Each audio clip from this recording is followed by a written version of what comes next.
Tafari, question. So first, I know you were like very tired, so thank you for letting us do the shoot at MomoCon. Sorry, but Man, I was I hope gone. I I hope was I could tell. I could gone. tell. I could No tell. sleep, voice gone. And I didn't catch your press conference because they had it so early in the day, and I didn't see it till after.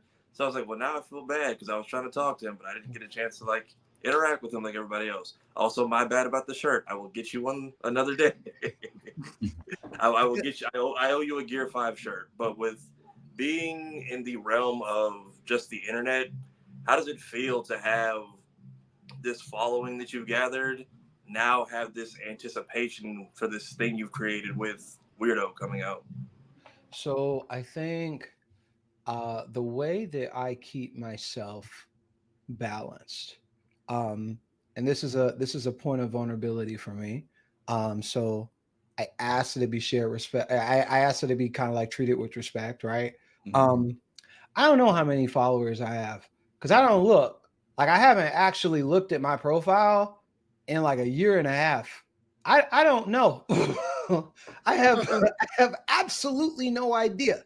Most of the time, I don't even know how a video performs when I post it. I have like a creative way that I like block the screen with my hand, where it's like I'll look at the comments, but I don't necessarily know what's going on in a numbers perspective. And I think that the reason that I do that is because um, what I've noticed for myself is that it's very easy for me to feel discouraged sometimes. Uh, but if I believe that what I'm doing is the right thing to do, I have to let that belief and that understanding that what I'm doing is just drive my actions.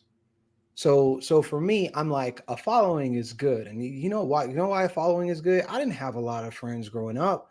Like in Weirdo, that's one of the things that I talk about. Like when I started to make friends, I was like, I genuinely do not know what to do because I have not had friends before. Um, Mhm.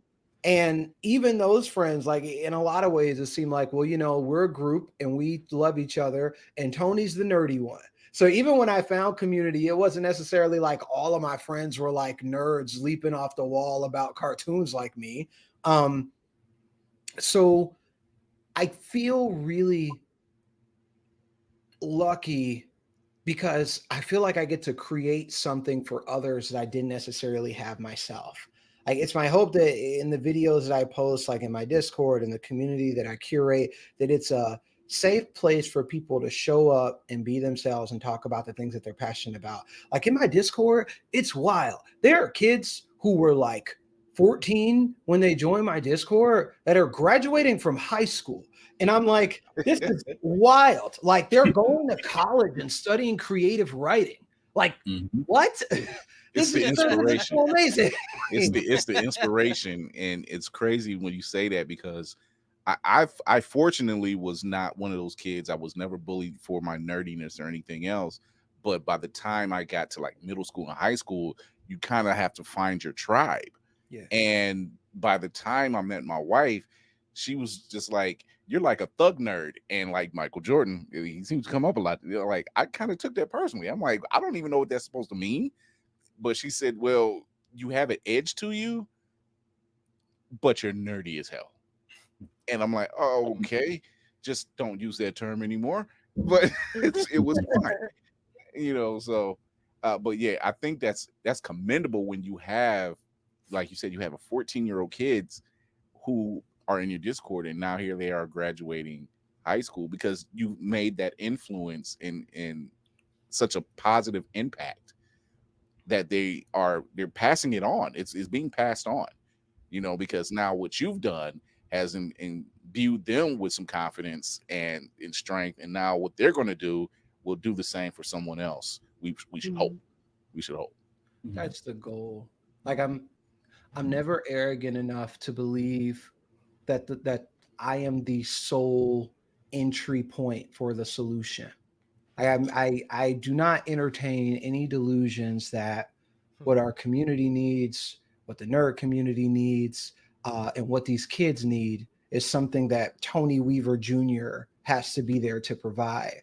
But what I do think is that the people that are gonna that the people that would have those solutions are not going to be able to come up with them if they don't love themselves and if they don't love who they are. So the idea is, I'm going to make sure that everybody loves themselves. I'm going to make sure that you embrace who you are. I'm going to be this shield and stop you from these and kind of protect you from these fundamentally broken people seeking to tear you down.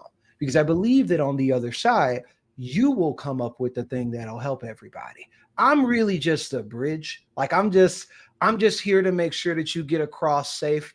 And as soon as you become that person, like you can literally leave me behind and throw me away like a Sesame Street doll. Like that's fine. I'm literally just here so that you can hit that moment of self-actualization. So one of our crew members, Geek by Heart, you had a chance to speak at her school a couple, not what was it, last week or maybe the week before, and that was last week, she said the experience for those children was profound, and she really appreciated that.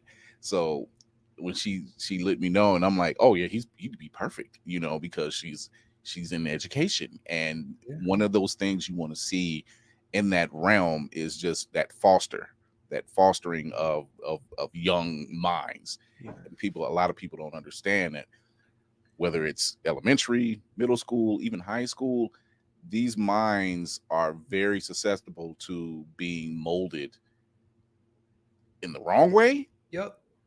Or in the right way. Some people have a villain origin story.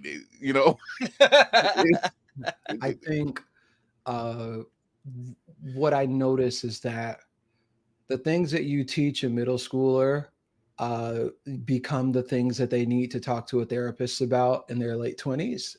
So like that 6th through like maybe 9th grade moment is so crucial, because it's in that moment that we're starting to establish core beliefs. It's in that moment that we're starting to establish like our worldview.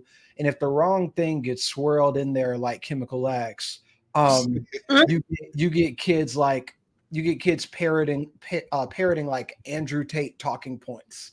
So now you got a 15-year-old being like, oh, these thoughts. And you're like, whoa, hey. Who taught you that? Where did like, how do you even know that right now? Like, where'd you get a bald head and sunglasses? That's my question. Exactly. And it'll happen so quick. Like you turn, and you come back, and it's like, it's too late, mother. If she breathes, she's a thought. It's like, oh no, how did we get here? Look, all the children, have your parents buy you Weirdo as a graduation gift. Let's get you on the right path. Yeah, exactly. Right. I'm like, this is why you need Weirdo. Because honestly, one of my favorite things about writing Weirdo was getting the chance to like parse through some of that stuff. So I'll show you something. My publisher's going to get upset because this is not like. You wouldn't be the first one to come on the show and give us like exclusives, because people need to see this.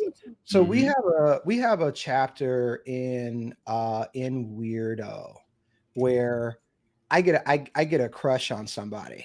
Like I see a girl at my school, and I develop a bit of a crush on her. Like it's like a very immediate moment. And I spend the whole chapter like trying to figure out how to talk to this girl, or what to say to this girl. And in my brain, I go from 0 to 100 like very fast. I'm like, I'm like, oh man, I'm in love. I don't know what to do. I can't afford a house. What? How many? What if she wants too many kids? What if she doesn't want kids at all? I don't know. Like it's very much just like very pure like. I love, therefore live life with this person, live life for this person. I love this person. And in the chapter, one of the things that one of my friends says, because like, I guess the parallel is that in the real world, Tony is like smitten with this girl. But also one of his friends is like writing a fan fiction and like attempting to like balance out, how do I ship these characters? Oh, wow. And what she says is, what she says is the feelings that you have for another person are just reminders that you possess the type of empathy required to appreciate another individual. And that's never anything that you should be ashamed of. Even if that other person does not return the feelings for you, the feelings that you have for that person are your feelings. That person brought them out of you, but they're still yours. Like they originated in you. So you can take all of that appreciation, all of that love, and you can apply it to yourself, because ultimately this person just brought something out of you. You're like, wow, you really inspired these feelings out of me. I would like to give these feelings to you. They don't want them. That's okay. I'll put them back in here. Just the fact that I was able to appreciate that about you and understand that about you and feel that like connection with you as a human being. There are people that go their whole lives struggling to do things like that. I wrote that specifically as an antithesis for you got rejected when you were 14, and now 15 years later, every Black woman that you run into has to suffer the consequences. Why? It's always like, man, you don't understand. When I was in middle school, golly, they only wanted the thugs. They wanted thugs like me. They didn't understand all the good guys like me. Girls don't want the good guys. And I'm like, we got to get you some therapy, dog. You need to. I need you to read Weirdo. Read Weirdo. We will go from there. Just go straight to this chapter. Just skip everything else. Just go straight to this one. Right. So before you pop the balloon. You said before you pop, before you pop the balloon. Before you pop the balloon.